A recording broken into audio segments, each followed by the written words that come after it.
Oui, mon cher Clovis, premièrement, j'aimerais d'abord remercier toute la communauté congolaise qui s'est présentée ce matin à cette cour pour accompagner maman Nadine. Je crois que c'était très important que cette communauté se lève comme un seul homme. Papa Elvis, pour la petite histoire, Papa Elvis, c'est un père de famille, un pasteur, bien aimé dans la communauté. Il laisse derrière lui une femme et 2 enfants. Le seul mal qu'il aurait fait, c'était de quitter chez lui et aller travailler.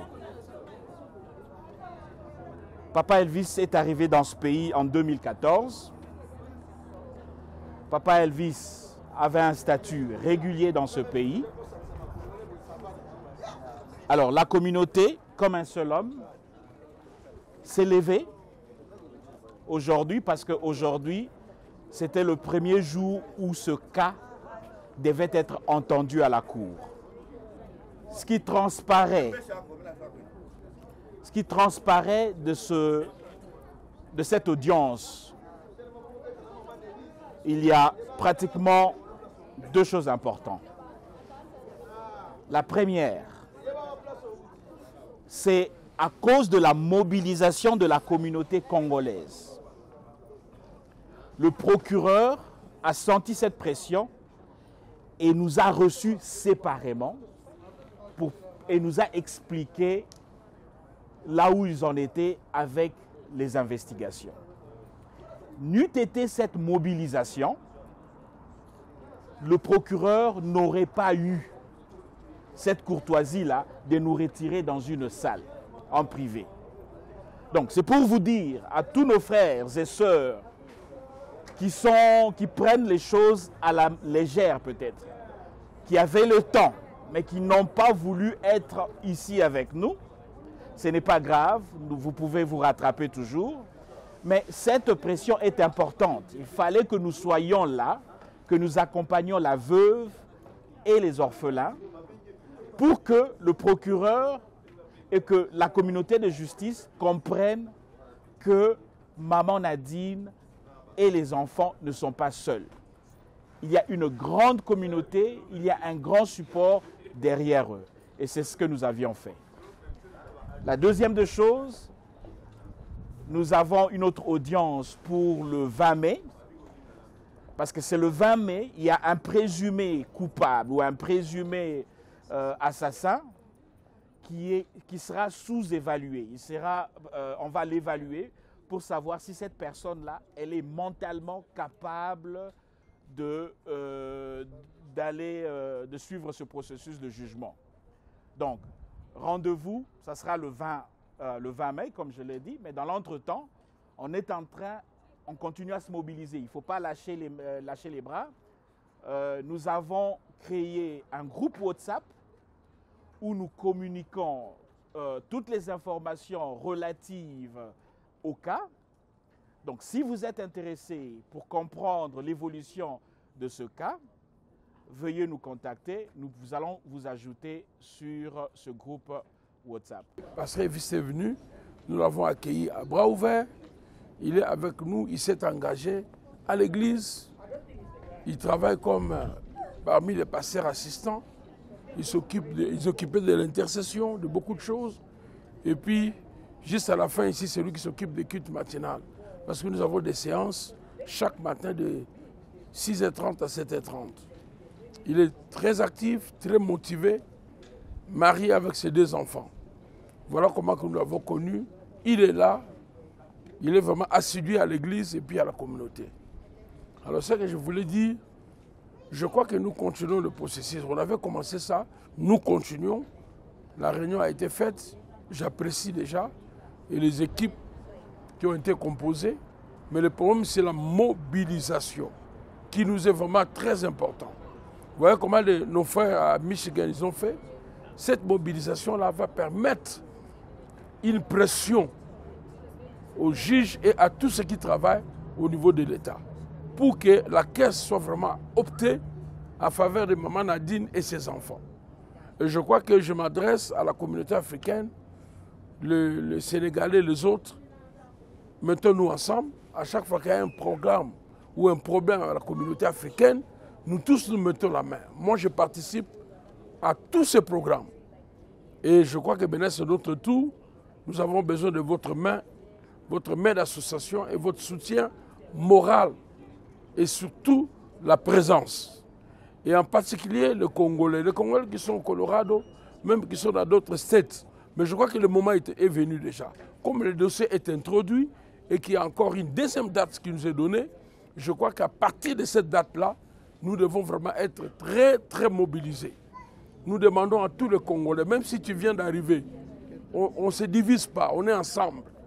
Et cette unité-là fera que nous puissions avoir la vérité et la victoire.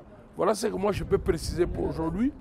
Je me suis sacrifié, je suis arrivé hier, mais je voulais être là pour qu'ensemble, nous puissions mettre nos mains et que nous puissions réussir à cette caisse de Pasteur Elvis. Merci à tout le monde, parce que ce n'est pas question d'une personne ou d'une église. C'est la question de la communauté africaine et congolaise en particulier. Que Dieu vous bénisse, nous attendons votre participation massive. Je rappelle la date, c'est le 20 mai. C'est-à-dire c'est le mois prochain, le 20 mai. Je crois que l'équipe va envoyer les messages pour vous préciser l'heure. Merci encore pour tout le monde.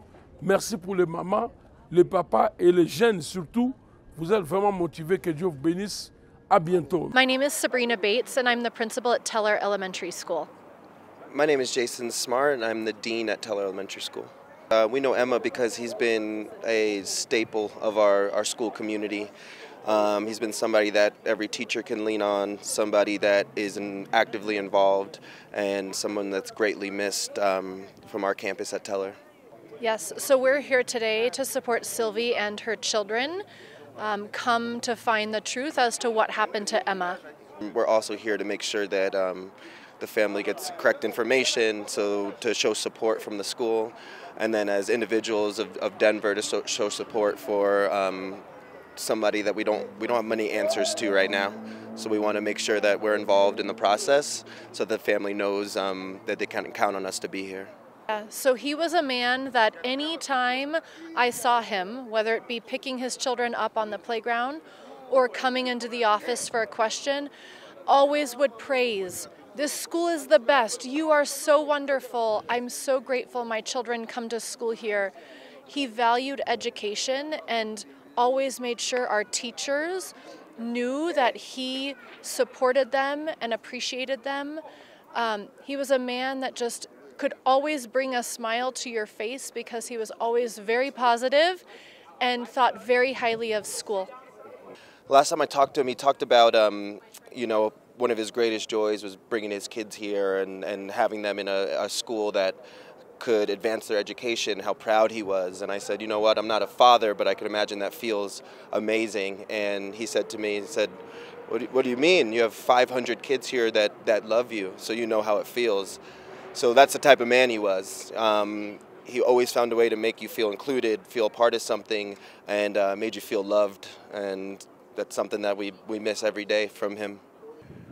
My message would be that Emma has a community larger than they think behind him, and we have the capacity and ability to mobilize a lot of people, and we will do so as necessary.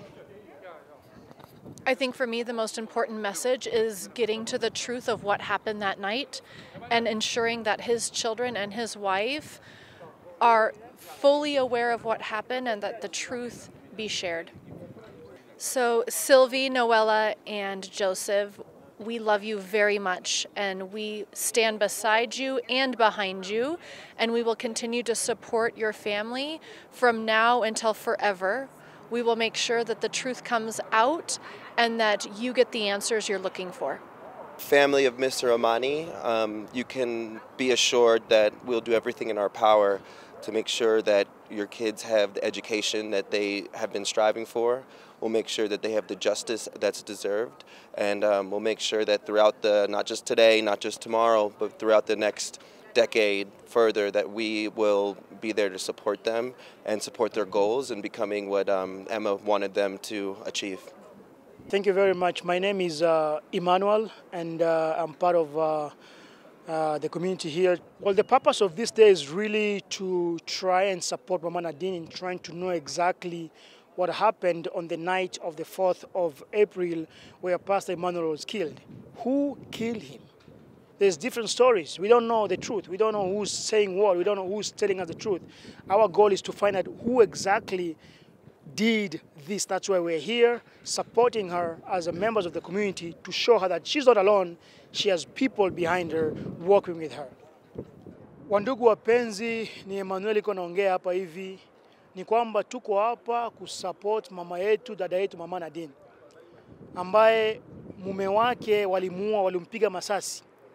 Na sisi kama vile community yetu ya Afrika ya watu weusi tumekuja kutembea na kuona kama haiko peke yake. Ndio maana leo ilikuwa siku ya kwanza kuja koti, kutakuwa koti zingine na tutaorganize zingine mamati. Tunaomba muweze kukuja kwa wengi tumsupport. Leo ni yangu, kesho ni yako, kesho ni ya yule, na lazima tusimame kama vile mtu mmoja kusema kwamba hii mambo inakuwa mingi.